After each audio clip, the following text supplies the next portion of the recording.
What's up, fam? Trigger warning, trigger warning.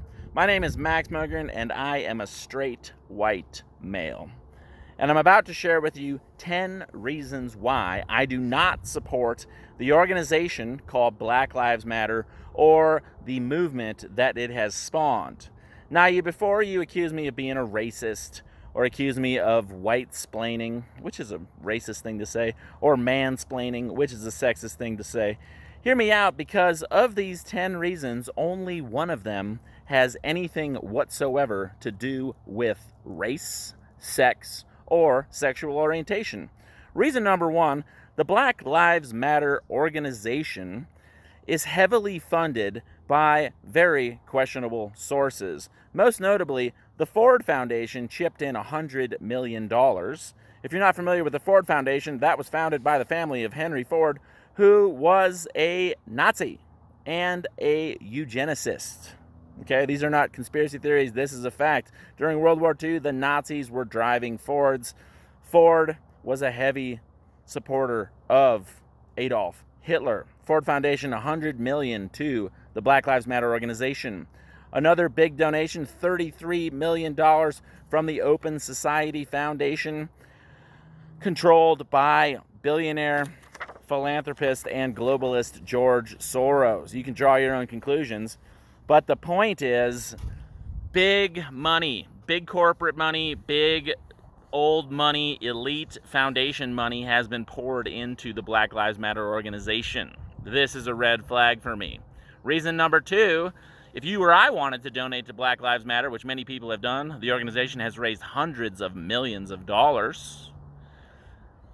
Go to the Black Lives Matter website, and your donation is processed through a funding platform called Act Blue, which is heavily associated with one of the two corrupt mainstream political parties in the United States. I don't support the Republican Party. I don't support the Democratic Party. Therefore, I'm not going to support a movement which is closely tied to one of the corrupt mainstream political parties. Reason number three, the Black Lives Matter organization has been heavily publicized and promoted by the corporate mainstream media. That's a red flag for me. The protest movements I've taken part in, the Occupy Wall Street movement, the Standing Rock movement, these movements got a lot of negative press from the mainstream. These movements were subjected to orchestrated federal crackdowns, whereas the Black Lives Matter organization is allowed to operate with seeming impunity, and no matter what happens, no matter what sort of crazy crap goes down at Black Lives Matter associated protests, which often devolve into riots, looting, arson, and violence, Black Lives Matter, the organization, seems to have a pass from the corporate mainstream media, and they get nothing but positive press. That's a major red flag for someone who's skeptical of the mainstream media like me. 4, summarizing what we've covered so far, Black Lives Matter is not really a grassroots movement or a slogan. It is a heavily publicized, heavily funded political organization that is pushing agendas aligned with one of the two major corrupt political parties in this country. Number 5, the actual agendas that the Black Lives Matter organization is pushing are counterproductive bullshit. Most obviously, you can look at their pushes to defund the police, decriminalize drug offenses, and to end mass incarceration, aka letting a lot of people out of prison. Okay? Now, I agree 100% that there's a serious problem with the prison system, with the justice system, the legal system. There is institutional racism baked into all that. The United States incarcerates over 3 million people. Another 12 million people are under state supervision, like probation. Okay, these are serious issues. But you look at the overall Black Lives Matter organization's platform, they're calling for defunding the cops, decriminalizing drugs, and then letting all the nonviolent drug offenders back onto the streets in the midst of an orchestrated economic meltdown. Which communities do you think the police are going to avoid if their budgets are cut? probably the communities that called for it.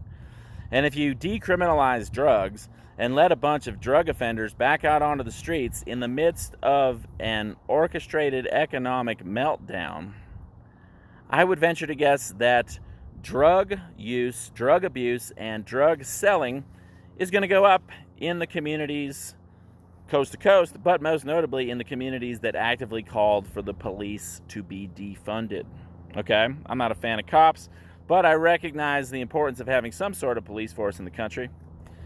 And the overall results of getting rid of police protection, decriminalizing drugs, and letting loose a bunch of convicted drug offenders is going to result in more crime and more drug abuse in urban communities, in the black community, and frankly throughout the entire nation. Doesn't seem to be a very empowering thing for the overall population, if you ask me. Number 6, Black Lives Matter organizations' slogans are negative. Okay? What do they say? Stuff like, what are their rallying cries? Stuff like, no justice, no peace. This is not a positive message. This is not promoting unity and forward-thinking progressive thought. No justice, no peace, no thank you. Another slogan I don't get down with is the I can't breathe slogan. Can you think of anything less empowering than a bunch of people walking around wearing t-shirts that say I can't breathe, holding signs that say I can't breathe? Meanwhile, coast to coast, there are mandatory mask orders resulting in the vast majority of the population not being able to breathe properly. You can't say they don't have a sense of humor, whoever these people are that have propped up the Black Lives Matter organization. Number 7, okay, their tactics. The tactics of Black Lives Matter and Antifa are divisive and destructive. You know, at the very most basic, public shaming based on race, intimidation and coercion, none of these help us get beyond any issues. It just creates more strife, more turmoil, more division. At worst, Black Lives Matter protests seem to devolve into vandalism and violence, rioting, looting, arson, ironically destroying the very communities that they are claiming to protect. I can't support a movement like that. Number 8, these negative tactics, this destructive, divisive way of approaching issues is a distraction from the actual issues, and it is only effective at demonizing all dissent and marginalizing legitimate grassroots movements. Frankly, the Black Lives Matter movement, the Black Lives Matter organization, and the tactics it promotes takes a big, greasy shit on the legacy of civil rights leaders like Martin Luther King Jr. Prove me wrong. Number 9, again, I touched on this briefly, but the Black Lives Matter organization and the movement they have spawned, heavily funded, heavily publicized, widely promoted by the mainstream media, it is a distraction from the actual issues affecting all of us. Like I said, yes, there is systemic racism. Yes, there is a problem with corruption in the policing system. But if you look at the actual statistics, now some people are going to be pissed by this, but I got to say it because it's true. The vast majority of black people that die in this country are killed by other black people. In 2018, approximately 210 black people were killed by police total, whether it was a justified killing, a racially motivated killing, or whatever. 210 total black deaths by cops in 2018. Now, that number could be lower, but if you look at the grand scheme of things, in a country with 330 million people, your odds of getting killed by a cop, if you're black, are pretty low. Right? Pretty low. Higher if you're black than white, but in the grand scheme of things, black on black crime is a much worse problem than police on black crime. And Black Lives Matter makes it out like the police are the only enemy, and police killing black people is the biggest issue that we all need to be focused on. It's an important issue, but it's not true. Or it's not true. It is true, but it's not a big issue is what I'm trying to say. What issues should we be focused on? What issues are contributing to crime, not only in the black community, but in all communities? What issues are contributing to inequality and stress, disease, all sorts of horrible things, poverty, totally avoidable poverty? Well, we've had the rise of corporations, corruption of the political process, erosion of constitutionally protected freedoms. We're now in a state of medical martial law. There's been an orchestrated economic collapse, and they blamed it on a virus that doesn't appear to be any more deadly than the common cold. We live in a time of endless wars. Our rising debt to a private, profit-driven global banking cartel is a pretty big deal.